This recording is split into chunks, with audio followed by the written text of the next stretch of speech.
Hello, അസ്സലാമു അലൈക്കും. എന്തൊക്കെയാണ് വിശേഷം? എല്ലാവർക്കും സുഖല്ലേ? പിന്നെ ഞാൻ കാണിക്കുന്നത് നല്ലൊരു അടിപൊളി വെറൈറ്റി ആയിട്ടുള്ള ഒരു ഷവർമ്മയാണ് കേട്ടോ. ഷവർമ്മ എന്ന് പറയുമ്പോൾ നമുക്ക് ആ ഒരു കടയിൽ നിന്ന് നമുക്ക് വാങ്ങിക്കുമ്പോൾ നമ്മൾ കാണലുണ്ടാവും ഇങ്ങനെ ആ ഒരു കോലിൻ്റെ മുകളിൽ കോത്തിട്ടിട്ട് ഇങ്ങനെ മുറിച്ച് മുറിച്ച് എടുക്കുന്ന ഷവർമ്മ. അപ്പോൾ അതുപോലെ നമുക്ക് വീട്ടിലുണ്ടാക്കാൻ പറ്റുന്ന നല്ലൊരു അടിപൊളി ഷവർമ്മൻ്റെ റെസിപ്പി ആയിട്ടാണ് വന്നത്. അതേ സെയിം ടേസ്റ്റ് തന്നെ നിങ്ങൾക്ക് കിട്ടുകയും ചെയ്യും കേട്ടോ. അപ്പോൾ അത് ആദ്യം തന്നെ ഞാൻ ആ ഒരു ഷവർമ്മ ഉണ്ടാക്കാൻ വേണ്ടി ചിക്കൻ ഇങ്ങനെ എല്ലില്ലാത്ത ചിക്കൻ ബോൺലെസ് ചിക്കൻ വാങ്ങിച്ചിട്ട് ഇങ്ങനെ ഒന്ന് പരത്തി മുറിച്ച് വെച്ചിട്ടുണ്ട് കേട്ടോ. തീരെ കട്ടിയില്ലാത്ത പീസായിട്ട് പരത്തി മുറിച്ച് വെക്കുക. ഇതിപ്പോൾ 1 കിലോ ആണ് ഇതിൻ്റെ വെയിറ്റ്. നന്നായിട്ട് ക്ലീൻ ചെയ്ത് എടുത്തതിൻ്റെ ശേഷമാണ് കേട്ടത്. ഇനി ഇതിലേക്കുള്ളൊരു മസാല ഉണ്ടാക്കണം. ഞാനിവിടെ പാപ്രിക്ക പൗഡറാണ് എടുക്കുന്നത് കേട്ടോ. 1 കിലോ ചിക്കൻ ഉള്ളതുകൊണ്ട് ഒരു 3 ടേബിൾ സ്പൂൺ പാപ്രിക്ക എടുക്കാം. പിന്നെ വേണ്ടത് ഗാർലിക് പൗഡറാണ്. അത് 1 ടേബിൾ സ്പൂണാണ് എടുക്കുന്നത്. അപ്പോൾ അതാ ഗാർലിക് പൗഡർ ഇട്ടാണ്. ഇനിയിപ്പോൾ വേണ്ടത് നല്ല ജീരകത്തിൻ്റെ പൊടിയാണ് കേട്ടോ. ക്യുമിൻ പൗഡറാണ്. ഒരു 1.5 ടീസ്പൂണോളം ക്യുമിൻ പൗഡർ എടുത്തിട്ടുണ്ട്. പിന്നെ വേണ്ടത് തൈരാണ് കേട്ടോ. പുളി കുറവുള്ള തൈരാണ് വേണ്ടത്. ഒരു 2 ടേബിൾ സ്പൂൺ നിറച്ച് ഞാൻ തൈര് എടുത്തിട്ടുണ്ട്. ഇനിയിപ്പോൾ വേണ്ടത് ഉപ്പാണ്. ഉപ്പിടുമ്പോൾ ശ്രദ്ധിക്കുക, ബോൺലെസ് ചിക്കൻ ആയതുകൊണ്ട് പെട്ടെന്ന് ഉപ്പ് പിടിക്കും കേട്ടോ. അതുകൊണ്ട് നോക്കിയിട്ടേ ചേർക്കാവൂ. ഒരു 3/4 ടീസ്പൂണോളം ഉപ്പ് ചേർത്ത് കൊടുത്താണ്. പിന്നെ വേണ്ടത് ഓയിലാണ്. സൺഫ്ലവർ ഓയിലോ അല്ലെങ്കിൽ ഒലിവ് ഓയിലോ ചേർക്കുക, ഒരു 2 ടേബിൾ സ്പൂൺ. പിന്നെ ബാക്കി വെള്ളം ചേർത്തിട്ട് ഇത് നന്നായിട്ടൊന്ന് മിക്സ് ചെയ്ത് എടുക്കണം കേട്ടോ. അപ്പോൾ നന്നായിട്ട് ആ ഒരു ചിക്കനിലേക്ക് മാരിനേറ്റ് ചെയ്യാനുള്ളതാണ്. ഇപ്പോൾ അത് നന്നായിട്ട് മിക്സ് ചെയ്ത് വെച്ചിട്ടുണ്ട്. ഈ ഒരു പാകത്തിലാണ് നമുക്ക് വേണ്ടി കേട്ടോ. ഇനി ഇതിലേക്ക് നമ്മൾ ആ ഒരു കഴുകി വൃത്തിയാക്കി വെച്ചിട്ടുള്ള ആ ഒരു ബോൺലെസ് ചിക്കൻ ഇതിലേക്ക് ഇട്ട് കൊടുക്കുക. അപ്പോൾ അത് നന്നായിട്ട് ഞാൻ എല്ലാ പീസും ഇതിലേക്ക് ഇട്ട് കൊടുത്തിട്ട് നന്നായിട്ട് ഇതൊന്ന് കുഴച്ച് വെക്കുക കേട്ടോ. നന്നായിട്ട് മസാലയൊക്കെ എല്ലായിടത്തും ആവുന്ന രീതിയിൽ കുഴച്ച് വെക്കുക. നമ്മൾ ഈ ഒരു ചിക്കനൊക്കെ തന്നെ ഇങ്ങനെ നേരിയതായിട്ട് നല്ല കട്ടിയില്ലാത്ത പീസായതുകൊണ്ട് തന്നെ ഒരുപാട് സമയമൊന്നും ഇത് തേച്ച് വെക്കേണ്ടില്ല. ഒരു 3 മണിക്കൂറൊക്കെ ഒന്ന് ഫ്രിഡ്ജിൽ വെച്ച് കഴിഞ്ഞാൽ സെറ്റായിട്ട് കിട്ടും കേട്ടോ. ഒരു 2-3 മണിക്കൂറൊന്ന് ഫ്രിഡ്ജിലേക്ക് മാറ്റി വെച്ചാൽ മതി. ഓവർനൈറ്റൊക്കെ വെച്ചാൽ നല്ലത് തന്നെ. പക്ഷേ ആ ഒരു ഓവർനൈറ്റ് വെക്കുന്ന അതേ ഗുണം തന്നെ നമ്മൾ 2-3 മണിക്കൂർ വെച്ചാലും നമുക്ക് കിട്ടും. കാരണം അത് ബോൺലെസ് ആണ്. ഇനിയിപ്പോൾ അതാ 3 മണിക്കൂറിന് ശേഷമാണിത് ഞാൻ ഫ്രിഡ്ജിൽ നിന്ന് എടുത്തതാണ് കേട്ടോ. ആ ഒരു മസാല തേച്ച് വെച്ചിട്ട് ഒരു 3 മണിക്കൂറോളം ആയിട്ടുണ്ട്. ഇനി നമ്മൾ എങ്ങനെയാണ് ഇത് സ്റ്റിക്കിൽ ചെയ്യണമെന്നാണ് കാണിക്കുന്നത്. അപ്പോൾ ഞാനിവിടെ നാട്ടിലായതുകൊണ്ട് ഇതാ കുറച്ച് ഈർക്കിൾ എടുത്ത് വെച്ചിട്ടുണ്ട് കേട്ടോ. നമ്മളല്ലെങ്കിൽ പുറത്തൊക്കെ നമ്മൾ ബാമ്പു സ്റ്റിക്കല്ലേ വാങ്ങിക്കിയത്. ഇപ്പോൾ ഈർക്കിളാണ്, സാധാ ഈർക്കിൾ. അതിലേക്ക് ഒരു ചെറിയ സൈസുള്ള 2 ഉള്ളിയും ഞാനിവിടെ തോല് പൊളിച്ച് വെച്ചിട്ടുണ്ട്. അതിന് അടിഭാഗം ഒന്ന് മുറിച്ച് കൊടുത്തു കേട്ടോ. നമുക്കത് ഇങ്ങനെ പ്ലേറ്റിൽ നിൽക്കാൻ വേണ്ടിയിട്ടാണ്, ഇങ്ങനെ അടിഭാഗത്ത് ഇങ്ങനെ നിൽക്കാൻ വേണ്ടിയിട്ടാണ് അടിഭാഗം ഒന്ന് മുറിച്ച് കൊടുത്തിട്ടുണ്ട്. ആ ഒരു രീതിയിൽ എടുക്കുക. എന്നിട്ട് ഒരു ഉള്ളി എടുക്കുക. അതിൻ്റെ മേലേക്ക് ഈ ഒരു സ്റ്റിക്ക് നമ്മൾ കുത്തി വെച്ച് കൊടുക്കുക. ഒന്നെങ്കിൽ ബാമ്പു സ്റ്റിക്ക് അല്ലെങ്കിൽ ഈർക്കിൾ.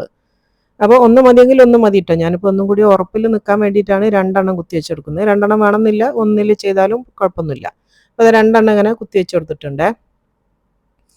അപ്പോൾ അതാ അങ്ങനെ കുത്തി വെച്ചതിന് ശേഷം നമ്മൾ ഈ മാരിനേറ്റ് ചെയ്ത് വെച്ച ചിക്കനിൽ നിന്ന് ഓരോ പീസ് എടുത്തിട്ട് ആ ഒരു 2 ഈർക്കിളും കൂടി ഇങ്ങനെ കോത്തിട്ട് വെച്ച് കൊടുക്കുക. അടിയിലേക്ക് വെച്ച് കൊടുക്കുക കേട്ടോ. ഈ ഒരു രീതിയിൽ ഇങ്ങനെ ഓരോ പീസും എടുത്തിട്ട് ഇങ്ങനെ അങ്ങനെ വെച്ച് കൊടുക്കുക.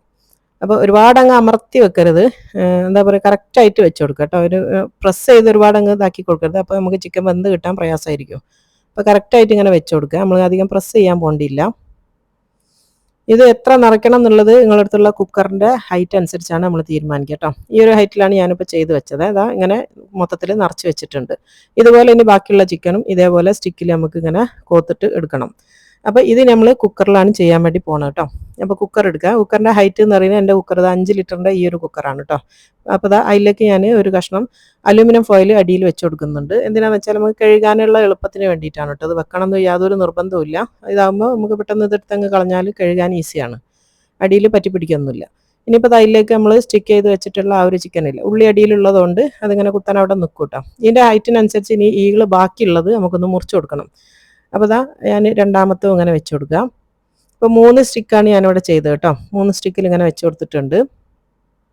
ഇനി എന്താ ചെയ്യേണ്ടതെന്ന് വെച്ചാൽ നമുക്ക് ഇതിനെ കവർ ചെയ്യണമെങ്കിൽ ഈ എക്സ്ട്രാ ഉള്ള കുറച്ച് സ്റ്റിക്ക് അതൊന്ന് മുറിച്ചതിൻ്റെ ശേഷം കറക്റ്റാക്കി വെച്ചതിൻ്റെ ശേഷം ഓറഞ്ച് ഇതാ ഞാനൊരു നടു മുറിച്ചിട്ട് ഇതിൻ്റെ മേലെ വെച്ച് കൊടുക്കുന്നുണ്ട്.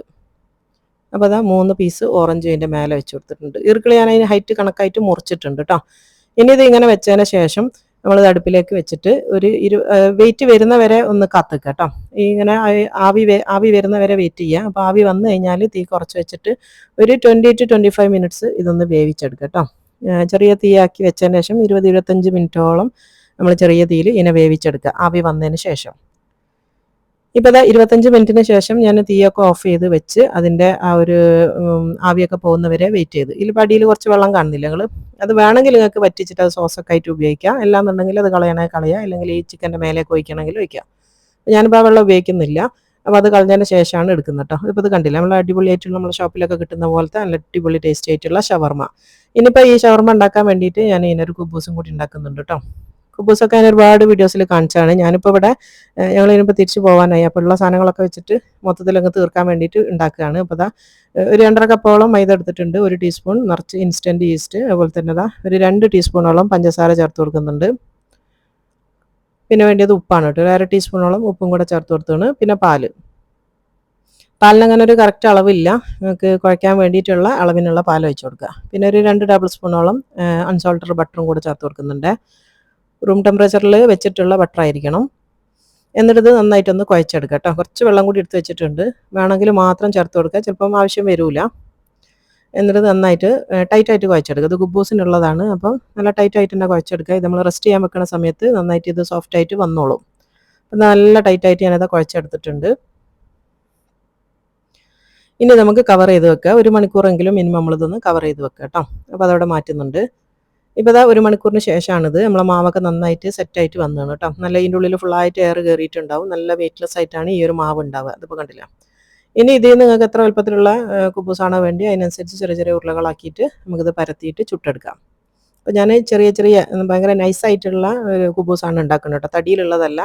ഷവർമ്മ ആയതുകൊണ്ട് അതാണ് നമുക്ക് കൂടുതൽ ഇഷ്ടം. അതൊക്കെ നിങ്ങളുടെ ഇഷ്ടത്തിനനുസരിച്ച് തടി കൂട്ടിയിട്ടോ കുറച്ചിട്ടോ ഒക്കെ പരത്തിയിട്ടെടുക്കാം. ഞാൻ നല്ല നൈസായിട്ടാണ് ഇതിവിടെ പരത്താൻ വേണ്ടി പോകുന്നത്. നൈസായിട്ട് പരത്തിയാലും നമ്മളിത് ചുടുന്ന സമയത്ത് ഇതിൽ ഈസ്റ്റ് ഉള്ളതുകൊണ്ട് കുറച്ചൊന്ന് തടിയിലായിട്ട് തന്നെയാണ് വരിക കേട്ടോ. കുറച്ച് തടി ഉണ്ടാവും. അപ്പോൾ അതിന് കണക്കാക്കി നിങ്ങൾ നല്ലോണം നൈസാക്കിക്കുക, കുഴപ്പമൊന്നുമില്ല. അപ്പോൾ നല്ല നൈസായിട്ട് ഞാനത് പേപ്പർ പോലെ പരത്തിയെടുത്തിട്ടുണ്ട്. ഇതിപ്പോൾ കണ്ടില്ലേ അതിൻ്റെ തടി, ഇതുപോലെ പരത്തിയെടുക്കുക എല്ലാം. എന്നിട്ട് ചൂടായ തവയിലേക്ക് ഇട്ടിട്ട് നമുക്കിത് ചുട്ടെടുക്കാം. പെട്ടെന്ന് ആവട്ടെ. അത് നമ്മൾ ചപ്പാത്തി ചുടുന്ന ആ ഒരു സമയം പോലും വേണ്ട, വേഗം മറിച്ചിട്ട് കൊടുക്കുക. പെട്ടെന്ന് തന്നെ അത് പുള്ളിയൊക്കെ വന്നോളും. വേഗം തിരിച്ചെടുക്കട്ടെ. അപ്പോൾ അതെടുത്ത് ഇതിപ്പോൾ രണ്ടാമത്തതാണ്. അപ്പോൾ അത് കംപ്ലീറ്റ് ഞാൻ ഇതേപോലെ ഒന്ന് ചുട്ടെടുക്കുന്നുണ്ട്. അപ്പോൾ നമ്മളെ ഷവർമ്മക്കുള്ള കുബൂസും ഇവിടെ റെഡി ആയിട്ടുണ്ട്. പിന്നെ കുറച്ച് സോസ് ഞാൻ ഇൻസ്റ്റൻറ്റ് മയോണൈസും അങ്ങനത്തെ ഒക്കെ ഉണ്ടാക്കി വെച്ചിട്ടുണ്ട്. ഇനിയിപ്പോൾ നമ്മളിതാ ഷവർമ്മ, നമ്മളെ മെയിൻ താരം ഇന്നത്തെ ഷവർമ്മ എടുത്ത് പ്ലേറ്റിലേക്ക് വെച്ചിട്ടുണ്ട്. ഇനി നമുക്ക് എന്താ ചെയ്യേണ്ടതെന്ന് വെച്ചാൽ ഈ മേലുള്ള ഓറഞ്ച് അങ്ങ് മാറ്റി കൊടുക്കുക കേട്ടോ. അതിൻ്റെ നീരൊക്കെ ഇതിലേക്ക് വന്നിട്ടുണ്ടാവും കേട്ടോ. അപ്പോൾ അതൊരു ടേസ്റ്റിയിലേക്ക് പിടിച്ചിട്ടും ഉണ്ടാവും. എന്നിട്ട് നമ്മൾ സാധാരണ ചെയ്യണ പോലെ തന്നെ നമ്മൾ കടയിൽ ചെയ്യുന്ന കാണില്ലേ, അതുപോലെ കത്തി വെച്ചിട്ട് ഇതിനെ നന്നായിട്ടൊന്ന് ഇങ്ങനെ ചെത്തി എടുക്കുക. ഇനിയിപ്പോൾ ഇങ്ങനെ ചെത്താൻ പ്രയാസം ഉണ്ടെന്നുണ്ടെങ്കിൽ നിങ്ങൾക്ക് ഇത് സ്റ്റിക്കിന്ന് ഈ ചിക്കൻ ഊരിയതിൻ്റെ ശേഷം കത്തി വെച്ചിട്ട് മുറിച്ചെടുത്താലും കുഴപ്പമൊന്നുമില്ല കേട്ടോ. അപ്പോൾ അത് കംപ്ലീറ്റ് ഇതേപോലെ ഒന്ന് ചെത്തി മുറിച്ചെടുക്കുക. ഉൾഭാഗത്തൊക്കെ നന്നായിട്ട് വെന്തിട്ടുണ്ടാവും കേട്ടോ. നമ്മൾ പ്രഷർ കുക്ക് ചെയ്തെടുക്കുന്നതുകൊണ്ട് തന്നെ നന്നായിട്ട് വെന്തിട്ട് തന്നെയാണ് ഉണ്ടാവുക. ഇപ്പോൾ അതാ എല്ലാം ഇതേപോലെ ഒന്ന് ചെത്തി ഞാൻ ഇങ്ങനെ മുറിച്ച് വെച്ചിട്ടുണ്ട്. ഇപ്പോൾ കണ്ടില്ല, ഒരു പ്ലേറ്റ് നിറച്ച് നമ്മൾ ആ ഒരു കടയിൽ നിന്ന് കിട്ടുന്ന പോലത്തെ ഷവർമ്മൻ്റെ ചിക്കൻ ഇവിടെ റെഡിയായി. ഇനിയിപ്പോൾ ഇതാ കുബൂസ് എടുത്ത് വെച്ചിട്ടുണ്ട്. ഇനി അതിലേക്ക് ഇതാ കുറച്ച് മയോണൈസ് കേട്ടോ. മയോണൈസോ അല്ലെങ്കിൽ ഗാർലിക് സോസോ നിങ്ങൾക്ക് ഇഷ്ടമുള്ള ഇടുക. ഞാനിപ്പോൾ ജസ്റ്റ് അത് മയോണൈസും അതുപോലെ തന്നെ കുറച്ച് കെച്ചപ്പുമാണ് എടുക്കുന്നത്. ഇനിയിപ്പോൾ ഇഷ്ടമുള്ള വെജിറ്റബിൾസ് കൊടുക്കാം. ആദ്യം നമ്മൾ ചിക്കൻ വെച്ച് കൊടുക്കാം. നന്നായിട്ട് നിറച്ച് ചിക്കൻ വെച്ചോ. ഇപ്പോൾ വീട്ടിലെണ്ണ ഉണ്ടാക്കുന്ന ഷവർമ്മ എന്ന് പറയുമ്പോൾ നല്ല ടേസ്റ്റുമാണ്, നല്ല ഹെൽത്തിയാണ് കേട്ടോ. വലിയ എണ്ണയോ അങ്ങനത്തെ ഒന്നുമില്ല. നമ്മൾ ആ ഒരു മാരിനേഷൻ്റെ സമയത്ത് ചേർത്ത കുറഞ്ഞ എണ്ണ മാത്രമേ അതിലുള്ളൂ. ഇനിയിപ്പോൾ കുറച്ച് തക്കാളിൻ്റെ പീസും കുറച്ച് കുക്കുംബറുമാണ് ചേർത്ത് കൊടുക്കുന്നത്. ലെറ്റ്യൂസൊക്കെ വേണമെങ്കിൽ എല്ലാം ചേർത്ത് കൊടുക്കാം കേട്ടോ. നിങ്ങൾക്ക് ഇഷ്ടമുള്ള എല്ലാ സാധനങ്ങളും ഇട്ട് കൊടുക്കുക. എന്നിട്ട് ഇതൊന്ന് റോൾ ചെയ്തെടുക്കുക. ഭയങ്കര ടേസ്റ്റിയാണ്. അപ്പോൾ നല്ല എല്ലാവരും ഉണ്ടാക്കി നോക്കിക്കോ, അടിപൊളി ടേസ്റ്റിയാണ്. ഇനിയിപ്പോൾ കുറച്ച് ഉപ്പും കുരുമുളകും കൂടെ ഇതിൻ്റെ മേലെ ഇട്ട് കൊടുക്കുന്നുണ്ട്, ആ ഒരു വെജിറ്റബിൾസിലേക്ക് ഒന്ന് പിടിക്കാൻ വേണ്ടിയിട്ടാണ്. ഇനി ഇത് റോൾ ചെയ്താൽ മതി. നമ്മളെ വീട്ടിലുണ്ടാക്കിയ ഹോം മെയ്ഡ് ഷവർമ്മ അടിപൊളിയായിട്ട് ഇവിടെ റെഡി ആയിരുന്നു കേട്ടോ. നല്ല ടേസ്റ്റിയാണ്. കുട്ടികൾക്കൊക്കെ ലഞ്ച് ബോക്സിലൊക്കെ കൊടുക്കാൻ നല്ലതാണ് കേട്ടോ. ഇതേപോലെ നമുക്ക് ചിക്കൻ ഉണ്ടാക്കിയിട്ട് നിങ്ങൾക്ക് ഫ്രിഡ്ജിൽ സ്റ്റോർ ചെയ്യാം കേട്ടോ. വേവിച്ചതിന് ശേഷം സ്റ്റോർ ചെയ്യാം. ഒരു 3-4 ദിവസം വരെയൊക്കെ നമുക്ക് ഫ്രിഡ്ജിൽ തന്നെ വെക്കാൻ വേണ്ടി പറ്റും ഈ ചിക്കന്. ആവശ്യമുള്ള സമയത്ത് രാവിലെ എടുത്ത് ചൂടാക്കിയിട്ട് കുട്ടികൾക്ക് ഇതേപോലെ ചെയ്ത് കൊടുത്താൽ മതി. ബ്രെഡിലൊക്കെ വെച്ച് കൊടുക്കുക, എല്ലാത്തിനും പറ്റും. സാൻഡ്വിച്ച് ആയിട്ടും എല്ലാം നമുക്ക് യൂസ് ചെയ്യാൻ വേണ്ടി പറ്റും ഇങ്ങനെ ഈ ഒരു രീതിയിൽ ഉണ്ടാക്കി വെച്ചാൽ. അപ്പോൾ ഞാനിതാ ഫസ്റ്റത്തെ റോൾ ഇവിടെ റെഡിയാക്കിയിട്ടുണ്ട്. ഇനി ഇതിനൊന്ന് മുറിച്ചിട്ട് കാണിച്ചു തരാം കേട്ടോ. ഇതിൻ്റെ സെൻറ്റർ ഒന്ന് മുറിച്ചിട്ട് കാണിച്ചു തരാം. അടിപൊളിയായിട്ടുള്ള നമ്മളെ ഷവർമ്മ. അപ്പോൾ കഴിച്ച് നോക്കിയാൽ തന്നെയാണ് ഇതിൻ്റെ ടേസ്റ്റ് നിങ്ങൾക്ക് മനസ്സിലാവുക. ഇനി ഇതേ രീതിയിൽ തന്നെ നമുക്ക് ബീഫ് കൊണ്ടൊക്കെ ചെയ്യാം കേട്ടോ. ബീഫൊക്കെ നല്ല നൈസായിട്ട് മുറിച്ചിട്ട് ഇതേപോലെ തന്നെ ചെയ്യാം. അപ്പോൾ നമ്മൾ കുറച്ചും കൂടെ കൂടുതൽ സമയം പ്രഷർ കുക്ക് ചെയ്യണമെന്ന് മാത്രമേ ഉള്ളൂ. അപ്പോൾ മുറിച്ച് വെച്ചിട്ടുണ്ട്. അപ്പോൾ നമ്മൾ അടിപൊളി ഷവർമ്മ ഇവിടെ റെഡിയായി. അപ്പോൾ എല്ലാവരും ട്രൈ ചെയ്ത് നോക്കുക. അതുപോലെ തന്നെ നിങ്ങളുടെ ഫീഡ്ബാക്ക് ഒന്നും അറിയിക്കാനൊന്നും മറന്നു പോകരുത്. ആദ്യമായിട്ട് കാണുന്നവരുണ്ടെങ്കിൽ പ്ലീസ് ഒന്ന് സബ്സ്ക്രൈബ് ചെയ്യുക, അതേപോലെ തന്നെ ലൈക്ക് ചെയ്യുക കേട്ടോ. അപ്പോൾ ഇൻഷാ അല്ലാഹ് ഇനി അടുത്തതിൽ കാണാം. അസ്സലാമു അലൈക്കും.